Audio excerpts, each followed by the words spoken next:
Ni Ni kacang soya. Ya, kacang soya lah.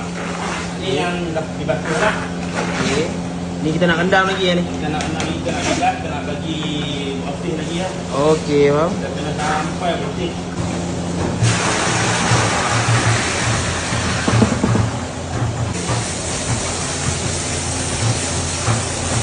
6 ke 3 kilo sebelum kita direndam lah. Faham.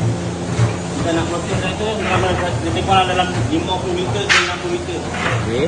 air soya.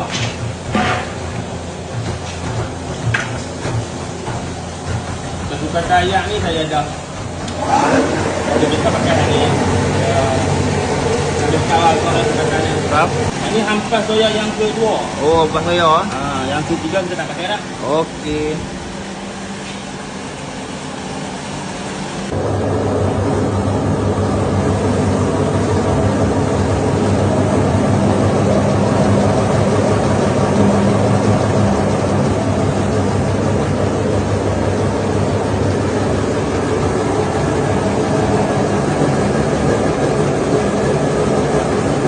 Okey.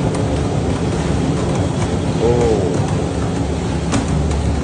Ini porah dulu ah. Ya, pokok.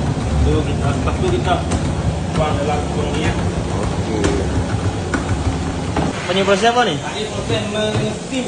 Okey. Yang untuk steam lah, untuk proses soya dia kalau steam ni dia tak bergerak lah. Kadang macam kita guna api yang bawah kita masak dengan api tu kan, dia akan bergerak lah.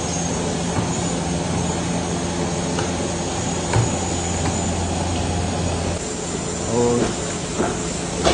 Ni adunan tadi ya noh. Ya, adunan tadi tapi ni untuk sedap ah. Padak ada yang lebih-lebih tu. Okey. Kita akan bagi ada dalam fufu kita ni ada padak ah.